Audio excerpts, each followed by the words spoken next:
Hello, and here we are to talk about the zodiac sign of Capricorn, which is the 10th sign of the zodiac and the third and last earth sign.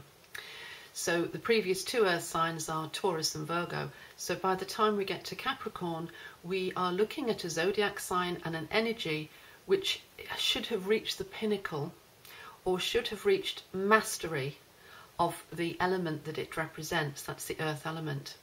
And indeed, Capricorn, the energy, is about a demonstration of appreciation of what being an earth sign or having earth as an element is all about. And actually, you know, this isn't such a kind of happy-go-lucky story. The story of Capricorn, or the mythos behind Capricorn, is actually all about struggle.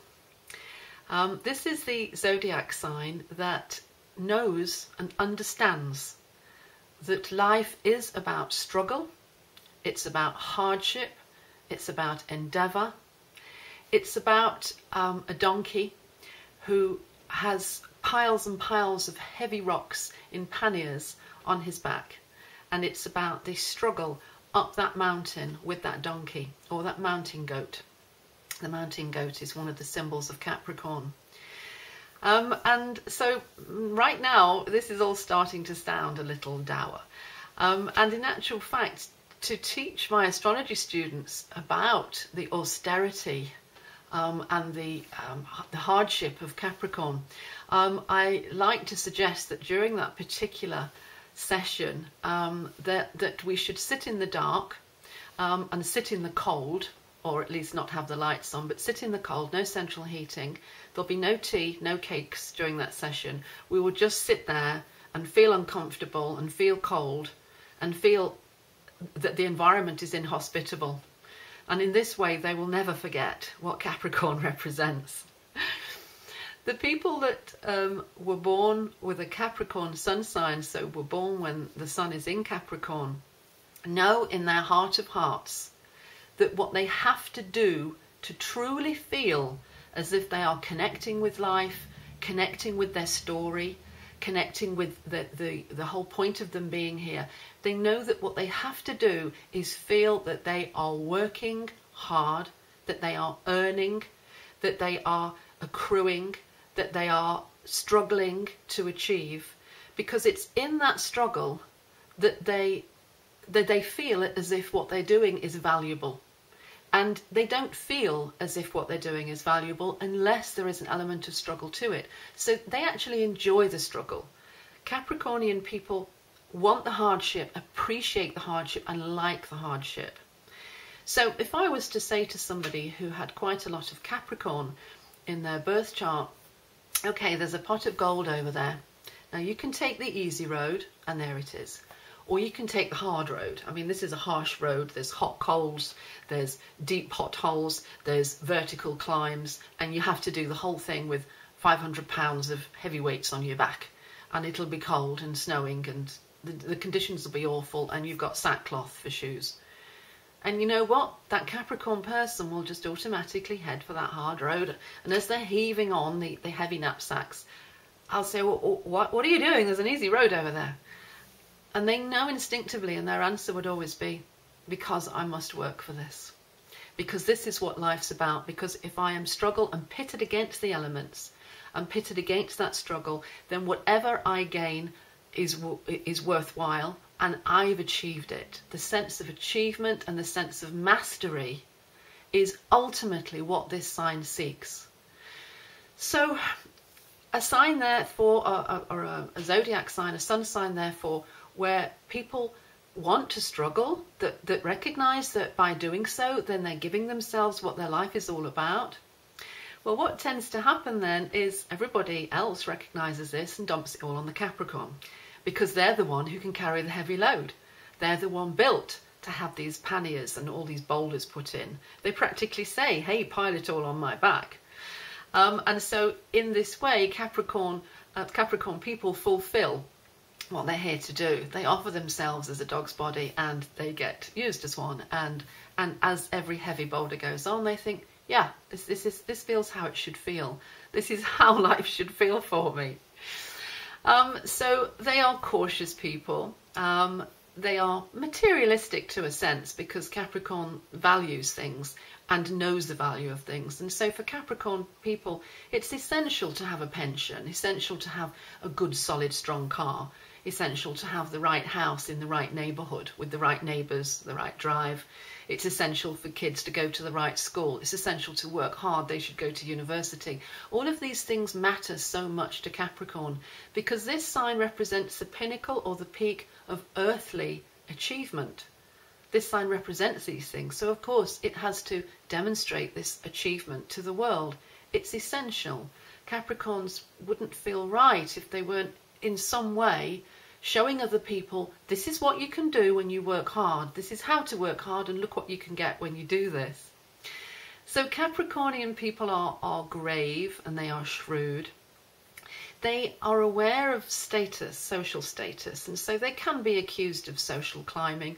But to be honest, again, this is just the natural expression of Earth saying, look, you have to get to the top, you have to struggle. And so the status thing is about just an appreciation of the value that working hard can give us. The Capricornian energy at the end of the day seeks mastery. And this is no bad thing.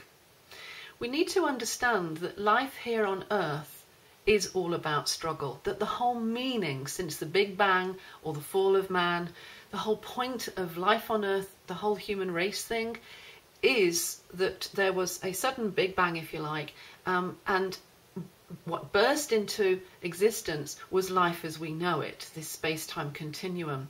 And so this final Earth sign is about acknowledging and understanding the hard struggle that forms us. The difficulty with which we do things gives us a steel-like security. It's like the blacksmith hammering out, working hard and hammering it out. At the end, he's forged something of great value. And that's what life itself is after, to perfect itself, to forge something of great value. Capricorn understands this, and this is at the heart of all Capricornian people. So there is a realism about this sign. This sign understands hard work, and it understands that it's about survival and keeping going. Rugged conditions, never mind, keep going. Sentimentality, no thank you. Well, sort of, at Christmas maybe we'll allow ourselves some, but mostly keep going, work hard. And so generally we find Capricorns in positions of status and high power. They make great politicians, for instance. We will also find them in the world of accountancy, high finance, banking. They get to the top of the mountain. And there is a third possibility here, a third level possibility spiritually for Capricorn. And that is that those who work hard and struggle and actually break through the cloud at the top of the mountain. These people, wow, they've made it, okay? So they're there in the sunshine and the clouds are below them. Now, the Capricorn who does this has two choices. They can bask in their, 4-bedroomed detached house in the right neighbourhood with the BMW in the car park and the right pension. Or they can turn around and they can go back down that mountain track. And if I was to say to one going back down the mountain track, hey, where are you going? You've done it. You've reached it. You've got everything. Why are you going back? They would simply shrug and know that there's more hardship that can be gained, more benefits to be gained. But also they go back down to help the others, to bring them back up, to teach them about the struggle. And when you find Capricornians who understand that and value that, then you have people of great wisdom. Capricornian energy at the end of the day is about achieving wisdom, because it's one of the last zodiac signs, and these are the ones that have been through the mill and know where they're going. Okay, I probably painted quite a kind of a dull and sombre picture there, but in truth that's what Capricorn is all about. Here in the Northern Hemisphere, Capricorn occurs, the sun moves into Capricorn just a few days before Christmas Day, and it stays in Capricorn throughout January. And I think we would all agree that as far as we're concerned in the Northern Hemisphere, January is about being cold, things being austere. You're usually on a diet because you've eaten too much at Christmas. You're normally going back to the gym and threshing yourself out in activity classes or on the treadmill. January. You should see the treadmills in my gym in January. They're full of people all pounding. All these things kind of give us some clues about Capricorn and how it's about austerity and it's about restriction and it's about not giving yourself any more chocolate. So there we go. That's everything that I wanted to say about Capricorn. I hope that resonates with you. What we need to understand is that everybody has all of the zodiac signs in their birth chart to a greater or lesser degree. Yes, if you're born with the sun in Capricorn, you should recognize some of those traits. But if you're watching this because you have a boyfriend who's a Capricorn or a mother, then you may recognize some of that in you as well, just a little bit, because even though, for instance, you have the sun in Gemini, you may have a bit of Capricorn in your chart. So you've just learned something about the energy of Capricorn.